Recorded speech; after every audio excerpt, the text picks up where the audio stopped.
Hi, my name is Andrew Wells with Executive Lines, Living Life on Purpose. We sit down with successful people who also live a life on purpose, and basically, we know that there are people that are out there that are struggling, and we know that people look at successful people and sometimes they say, how did that person get there? Or it's great that that person's successful, but they haven't had to face the same challenges that I have. But the reality is we all face challenges, and these people tell us how not only they've faced challenges, but how they've used their faith to overcome those things. And so today we're sitting here with Melea Stephens. Now, she is a therapist locally here in town in Vestavia at Wellspring Christian Clinic. She started off with a real heart for families, and she really wanted to help so many families that she comes in on a daily basis listening to people's stories. And she's seen a consistent issue, a consistent theme. And with that theme, she was able to go and create a rally cry for so many families. That's what she was looking for. She started with a organization called National Center on Sexual Exploitation. It's in D.C., and they're the largest sexual exploitation group in the world. As an activist and really pursuing this cause, she started an Alabama coalition to end sexual exploitation here in town. So she is a wife, family, kids. So, Melea, thank you for joining us today. Thank you for having me. It's a pleasure to be with you guys. This is fun. Yeah, so glad you're here, and we've been having a good conversation before we started filming, and know Melea for several years, and but really just thought that she would be fantastic from the standpoint of your heart for people and how you like to give back to the community. But to me, there are a lot of people that see a problem and they see issues that people face in the world, but they don't do anything about it. There are a lot of people that see, well, it'd be great if somebody did something about that. It'd be great if somebody tackled that issue, but you saw an issue and you wanted to go after it. And so, I really appreciate, your activism and, the calling that's on your life. But, because it is such a big issue, and what we're talking about is, pornography and human trafficking. Those are some of the things that she's really gone after. What's it like to hear some of these stories and some of the challenges that some of these women face? Can you share with us a little bit about some of the stories that you've heard and how y'all are working to combat these things? Sure, and I may go back just a touch too to say, being in private practice, as you mentioned, over the years, I saw many couples affected by pornography, and that was troublesome. And then I would see individual high school, college students, but then I started seeing younger and younger children, and recognizing that even little boys and little girls could get highly addicted to pornography after one or two exposures was very alarming. And so I started researching it, and at the same time I had a couple of trafficking victims that I was seeing, male and a female, just a little bit here and there, but understanding the overlap between pornography and trafficking was so heartbreaking and alarming to me. I didn't know what to do, so I started to research and found out it was an epidemic, and was noticing that so many of the children that I saw, the families didn't understand the issue, didn't find out about it until it had already kind of gotten into a pattern with the child and was difficult to break. So I wanted to raise awareness for families so that they could prevent it and help their child be equipped to say no to pornography, and also shield them digitally. But I also wanted to raise awareness in the community about trafficking and pornography. And when I started that whole approach, basically I was heartbroken and crying in my car one day and just cried out and said, God, what do you want me to do with this burden? And then he started showing me billboards. And so I was like, okay, I'll put up a billboard. So it was through that pursuit of a billboard that I came under the wing of the National Center on Sexual Exploitation. Like you mentioned, they're the global leader in terms of bringing sexual exploitation groups together, anti-pornography, anti-trafficking. Mm-hmm. And they said, come under our 501c3, we'll help you.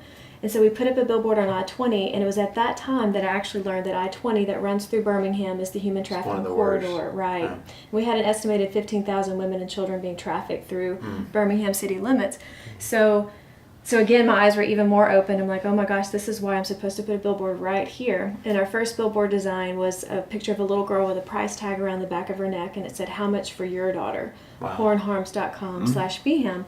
And the website had information on resources to get help if you're struggling with pornography addiction, or if you saw someone that was struggling with you saw a trafficking victim, but also just to educate people and also give them an opportunity to get involved and become an activist. So that kind of exploded this bigger thing where anti-trafficking groups came out of the woodwork and wanted to help. So that's the whole activism side that I got involved in. It's just continued to mushroom and in good ways. But the stories that you mentioned, seeing the lives of these victims of trafficking it's mind-blowing, and you realize that they come from such a disadvantaged position most of the time, where they really didn't have a way to get a better life or didn't know. And then oftentimes you have some others that may have been brainwashed, kidnapped, or taken advantage of in various ways, where they're coerced and put into a slavery position. And it's just it's baffling to know that this is happening under our noses across the country and right here in Birmingham. Yeah, you seem to have a heart for this, and as you're going through your day-to-day, you're working day-to-day.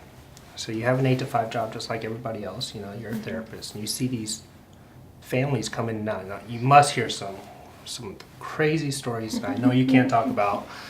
How do you manage that? How do you cope with that? Because I'm sure that some of these things that you hear that has made you passionate, how did you, you got to be able to function in your personal life, and then you have your work life, and then you got to still be empathetic at work, but at the same time when you're at home, obviously this has impacted you. Right. How It's do a good you question. function? It's a good question. I used to get really paralyzed by it and feel victimized as well as the client, because you go through a thing as a therapist they call secondary trauma. So you're working through a rape scenario or whatever, and you're feeling their pain oftentimes. But basically I had to really go to God with that and say, okay, God, this person belongs to you, their pain belongs to you. I'm just called to do a certain role. If I overfunction, I'm going to hurt them. And I learned that the hard way. I can't try to be the rescuer and the fixer, but if I do my role well and allow the other pieces to fall in place, I saw victory after victory, success after success, change lives. It's actually this career, even though you go through that, it's actually more hopeful in my opinion, because you get to see you get a front row seat of seeing lives change. But to answer that question, if I hadn't had those shifts and to be able to say, okay, this is how capable God is and this is how resilient people are, I would be utterly hopeless. But also I had to learn how to shift my focus on the way home. I'd have to compartmentalize my thoughts, and basically on a drive home, and I tell this with a lot of businessmen who are stressed out from their day, and they don't know how to shift gears and step into their door at home and have their head on straight to be connected as a husband and father, or a wife and mother. For me, it was sitting in the car, processing a little bit, compartmentalizing and surrendering, and then shifting on purpose, and knowing that that's what I'm supposed to do, and that God's got it, and it works out. Got to shift and surrender, huh? And compartmentalize. Compartmentalize. We can put that as a tagline. Yeah. Put it in quotes. We can even put it on my car. Yeah. And compartmentalization is different than stuffing. Because stuffing is denial and is pretending like it's not real. Compartmentalizing is saying, okay, I'm going to just put some confines around this. I'll reopen it tomorrow. It'll be there, but I'm not going to let it bleed into my whole day. I'm glad you said that, because I try to compartmentalize, but how do you know the difference between stuffing? Because I have the stresses. Now, I don't have your kind of stresses, but in the business world, it is different. Yeah, definitely. But that's definitely something that, I've had to do with the homeless. And, as God has changed me, I still battle selfishness, and I think that we all do to a certain extent, but I was very selfish before. And, as God has just broken my heart for his people, the more and more stories that you hear, and really now it's not just the homeless, but it's all different, personal situations. It literally breaks my heart. It brings me to tears, and but I realize that I can do something, but I can't do everything, because it's not my responsibility to do it all. It's on him. So we do what we can with what we've got, and then he'll do the rest. And if we stay prayed up and we realize that we're a conduit, but we're ultimately not the Instrument. person that's supposed to fix the problem, that's where, you really have that hope, and you can work in strength versus, feeling defeated. And, so from that standpoint, I think that it's important for people to realize, because I know, I think that I'm not the only person, but, I've seen pornography before. And, when I first saw, my first Playboy, didn't think anything about it because it was, everybody looks at these. Every boy, that's like a coming of age. But the reality is that's a lie. That shouldn't be a coming of age. And people don't realize that there are victims on the other side of those images. And, so as we were talking about earlier, I just think it's so important for people to realize that, not all of these people that you see are there because they want to. They're not just there because they want to make some money. Some of them are, but a lot of them are there against their will. A lot of them have been drugged. A lot of them have been brainwashed. A lot of them have been kidnapped. Right. And, so how do you go about, obviously with the billboard, but how do you continue to just beat that drum of awareness so that people don't realize that, or so people don't think that they're not hurting anybody when they're just looking at, a website or in a magazine or whatever? That's a great question too. I think that you, again, helping, as you said, people understand that it's a justice issue, that a lot of these people that are pictured are not there voluntarily, and every time you go to those sites, that you're fueling this industry, you're fueling human trafficking in an indirect and direct way. And also, when people understand the harms of pornography to themselves, to their relationship, to their brain, the potential for so many levels of harm, it's being called a public health crisis right now, and it's about time. But there's overwhelming research showing how pornography affects the brain, affects relationships, affects society, and it's all consistently pointing at the same thing. So as we get that out, and people are educated on the science and the justice issues, we have a really good chance. And we also have to come at it from every strategy, from legislative things, corporate responsibility. With our group in DC, we approached hotels that were selling pornography and said, do you realize that you're complicit with human trafficking in what you're doing and how and then just all the different ways it was hurting society.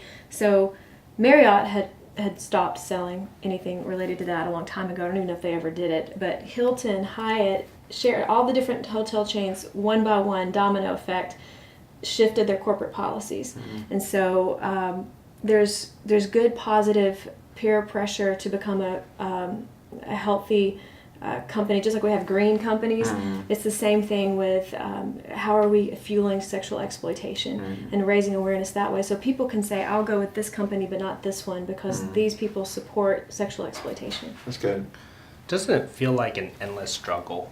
I mean, because it's one of those, something like this is, and I agree with you, it's an epidemic. It affects so many people. It seems like it affects everybody.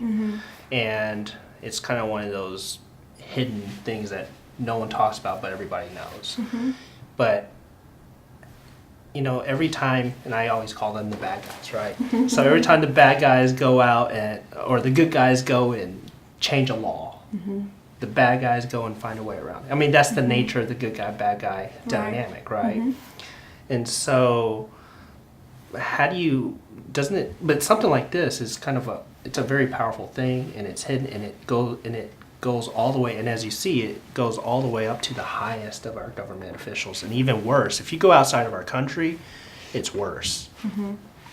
How do you fight the people they're complicit to this, and they're actually in control? It's like the fox guarding the hen house, right? Right. You're trying to fight the fox. Well, it's interesting. The large majority of pornography that's online is technically illegal. It's illegal. It's a form of obscenity. It's hardcore porn, which is not supposed to be there, and it's not being regulated by our Department of Justice. Back in the 80s, we won every court case against the pornographers. That's why we were able to keep things at bay and really step in and protect families. But we weren't prepared for the onset of the internet, and then the fact that our government was very slack in monitoring and enforcing laws. We've just let things run amok where people think this is normal. We feel entitled to this material. And so but the tide can shift. It already is. It's just because I'm in the know of where some major things have shifted. There's a lot of healthy momentum, but it is a pretty deeply ingrained issue. You're absolutely right. But when people realize that it's not an entitlement that I get to have my porn, but they realize that it's such a vast evil and darkness. And we're not trying to say that, I'm a sex therapist, so I'm all for healthy sexuality, healthy eroticism in marriage and in committed, relationship. But that's the other thing, is pornography is sex negative. We have the first cases of porn-induced erectile dysfunction. It's never happened before internet pornography. We have people, it's amazing how it affects the brains of the couple is alienated sexually. And it's when people understand all the different factors, they realize that this really isn't benefiting me as much as I think it is. It's keeping me developmentally stuck. You look at the health and wellness industry. It's become so big now that let's think about gluten-free. Let's don't eat so much sugar. And people are making sacrifices and health lifestyle changes for the benefit of a healthier life. So it's the same thing with pornography. When you realize that editing it out of your life brings so many benefits, it's definitely a struggle because it can be addictive in nature.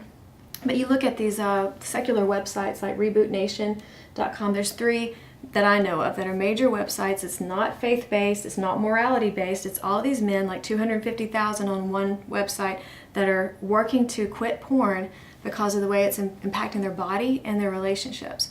So there's a big shift, and it's very hopeful, but that's why I want you to come to our summit so you can get encouraged. And the thing that people need to realize as well is, as you talked about I-20, this stuff is going on right around you. And, I was telling you a story about how, a couple months ago, there was a bust that was literally right next door to my daughter's school. And they were trafficking, victims out of, a massage parlor that was right next to my daughter's school. And, we don't live in a bad area. We don't live in a high crime area. We live in a suburb here in Birmingham. And it's literally right down the hill from my house as well. And, so one day, my daughter's outside playing, she's riding her bike, and all of a sudden, I go inside. I think I, ran inside to get a bottle of water or something, 30 seconds, and I come back outside, and her bike's on the ground. It's at the edge of our driveway, and she's nowhere to be found. And I was calling her name out and could not find her, and for that period of time, Fear just shoots through your body. I can imagine. I was just in a panic because I knew that this stuff was going on right near me, and I went back inside, and luckily she was just sitting on the couch. She'd gone inside somehow. She came in another door, and I was angry but relieved at the same time. But these victims are taken, from good areas. They're not just, found in places that you wouldn't want to go. Right. Tell me the story about the person that you were talking about that they were taken from their bedroom. Sure. We have an event coming up in February that's we're going to have Ed Smart as our keynote speaker, and he's the father of Elizabeth Smart. He and Elizabeth both are now activist with sexual exploitation issues, among other things. He's the reason we have the Amber Alert now. But his daughter, Elizabeth, was abducted from her bedroom. A man broke in through the kitchen window, snuck into the family's home in the middle of the night in a very nice neighborhood. I believe it was a gated community even. He had spotted Elizabeth, targeted her, and decided to come after her and kept her in captivity for, I think it was 9 to 11 months, I forget. But it was a harrowing case, as you can imagine, and miraculously she was discovered. Pastor Chris talked about it on Sunday. Really? You can look that up. So he's thankfully one of the few success stories of a child being returned, and so he now works with the missing and exploited children too. But so that's one example. Pornography played a big part in Elizabeth's abduction. The man who kept her in this made like a little shelter he made would rape her daily, and he would use pornography to get juiced up for the rape and forced her to look at it and all this stuff. And she said, I don't know that pornography is what made him as psychotic as he was, but it definitely made my hell so much worse. And so that's one of the reasons she speaks out about it now. But a lot of the cases we see locally in schools, like I won't name the school, but about in 2012, one of the local high schools near me was a hot spot for human trafficking. If you go to Amazon.com and you type in pimp or pimping, you can get all these books on how to become a pimp, how to get into the psyche of a girl, Pimping 101. I won't say all the titles because they're crude, but it teaches you how to enslave someone mentally. So you have these folks who are going in, they call them bottom girls, that are trained to lure a girl out, and they'll either, say, this boy loves you, and he'll become her boyfriend, so to speak, but then he gets in her head, or they might rape her and film it, or they might, make her do things and say, I'm going to show these pictures to people if you don't do what we want. There's different ways they can coerce girls, and sometimes boys too. Actually, trafficking of young men is becoming a really big problem as well. So that's happening locally, and that's why we have to raise awareness. It's one of the other agendas we have besides pornography prevention, education for parents. We go into high schools and colleges. We do parenting education for elementary school. But we also have to do trafficking education for kids so that they can see the signs and be aware of how it happens. So you're working with a lot of different organizations, and that must be fun. It's a lot of like-minded people, and it's nice to be able to get out. So what are some things that you're doing right now with those organizations? Like, kind of, if you can, I don't know if you can share strategy, but what are some strategies that you guys have that is really going after? Because right now it seems like it's not just human trafficking. I mean, we're linking up human trafficking to porn. And porn's a big deal, and then so how do you and then porn is linked up to how it affects us, and not just how it affects everybody else around us, but how it affects us too. Right. So now you're bringing that into the spotlight. There are some laws.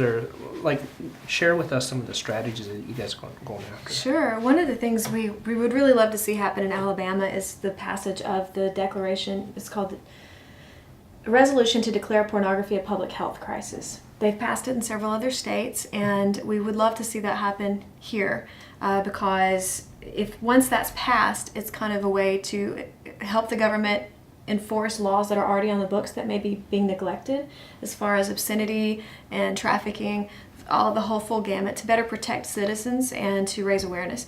So that's one of the legislations we're working on. We've got some great representatives that are helping us. We've had some opposition, which is crazy to think about, but we're going to be more overt about this time around. And then we also are working to, like I said, corporate strategies, and we just, again, educating the community is a big focus for me. It's my heartbeat to protect this next generation of children. And then do you want me to talk about the fundraiser? Or no? Do you want to talk about I'm not sure which way to go. It may be, may air after that, but whatever. Well, I'll tell you about it because we'll have follow-up events as well. We have Well, tell us about the events. I mean, I know there's some events that are coming up. So do share with us some of these events, and maybe even how people can get involved. I think that would be very interesting because I think this is impactful for a lot of people. A lot of us don't even understand it, and some of us that do, it can kind of be depressing. And then the way things happen inside this country is very different than outside. And it's evolved. Like human trafficking has evolved from force and slavery to now, at least in a lot of areas, it's now manipulation. And here in America, it's orphans, or people that, like runaways. Runaways is a big deal. But ultimately, it all comes down to who's vulnerable and who's not looking for them. Right. And then if they have any of those, then who's desperate. And so, I think a lot of people, I know for me, I wanted to get involved a long time ago for a lot of different reasons. And so, yeah, share with Absolutely. That's great. There's if you go to our website, their national website is endsexualexploitation.org. There's resources, there's activism link, there's ways to get involved, education, everything's there, and it's wonderful. Our activism link is fabulous because people can do very simple things to make a big impact. We have letters that we send to senators, to legislators, that all you do is sign your name, or you can write your own. But we have had major turnaround with some of these campaigns, the letter writing campaigns. We have a thing called the Dirty Dozen list that's announced every year, and it's the 12 main purveyors of pornography in the corporate world. And so we go after some policy changes, and our followers, our activists make a huge impact. So endsexualexploitation.org to get involved. And then locally with this benefit that we're having is called Rescue Innocence Project. And again, we'll have Ed Smart be our keynote speaker. It'll be at the club. We have multiple layers of objectives with this, but we'll try to have it in the show notes below or above. It depends on which part it is on. Okay, wonderful. And this one is we're going to bring more awareness and connections between Birmingham and DC with some movers and shakers and influencers. And then we want to raise awareness on the broader issues of pornography because people are gaining awareness about trafficking, but they don't understand how pornography is part of the supply and demand. Yeah, they have to kind of have education there. So we're wanting to do that. Part of the benefit, of the financial benefit, will go to National Center on Sexual Exploitation, but the money that's raised at the event through our auction and through some of the efforts at the event, 100% of that will go towards local needs, such as an emergency shelter for rescued children, because currently we don't have a shelter for children when they're taken off the streets. DHR is working on some great programs too, and there's some local organizations that want to do long-term care, but there's nothing that's available to take these kids to immediately, so they oftentimes fall through the cracks and end up back on the street, back with their pimps. And we've talked to police chiefs, judges, nonprofit leaders, and everyone. A lot of people are saying, well, we've got to have something soon. So we want to raise awareness about that. And then we're also doing prevention education for schools. So among other things, but that's what we're up to, and we'd love to have people get involved with that. That's great. And, I would say that the viewers, one of the things that they could do as well is stop watching porn. Yeah, definitely. Because, I'm talking to you. But, from that standpoint, that's one thing that everybody can do. It does. Because it ruins families, it ruins marriages, it, causes the demand for these women to need to be in supply. So, if you stop watching, then that's going to decrease that demand, which decreases the need for the supply. It's just basic capitalism.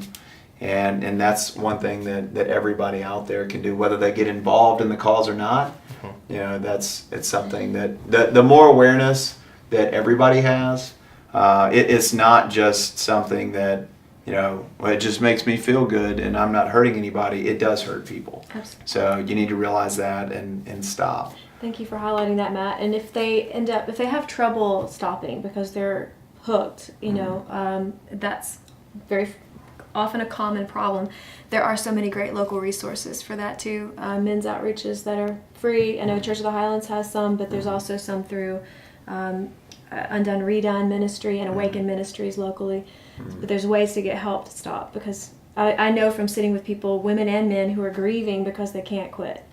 And it's a real struggle. Yeah, I remember listening to a sermon, Andy Stanley. Andy Stanley is a pastor in Atlanta, a very well-known pastor. And if you don't, Google him and you'll see some. But he, great communicator, and he once said in one of his sermons that there's so many people who have to go through consequences, whether it's a breakup in their marriage, whether it's their own personal issues or whatever it is. It's like, I would have done anything if I can go back and change.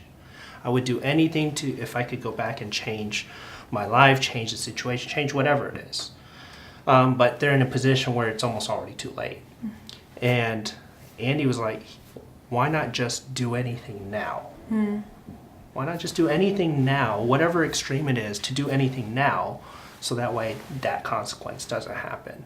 And so as much as you want to keep whatever it is that you have, you can't hide these kind of things forever, especially if it's an addiction. If it's an addiction, everybody gets caught at some point. Right. Because you can't control how, I mean, It controls you. It controls you. If you Right. can control it, then maybe you could, but that's the nature of addiction. You Right. can't get rid of it. Right. And so you will get caught. It's just a matter of when. And then when that happens, then you just have to face whatever comes your way. And what's so sad about addiction is it stunts us developmentally. We don't realize how much it's stealing from us because it's a coping strategy for anxiety and fear and pain. But once you stop it and you let those emotions come up and you process through that, you mature, you heal, and you're able to do authentic intimacy with people. It's like your life becomes brighter. It's funny reading the post from these guys on the secular websites. They're like, you'll see, they're like, oh my gosh, I didn't realize how depressed I was. Oh my gosh, my relationships are so much better. It's just crazy, the energy. They'll say, I have so much more energy now. So you don't realize, we justify it to ourselves. It's not hurting me. I can only watch it a couple of times, whatever. But you don't realize until it's completely out of your system how much it steals.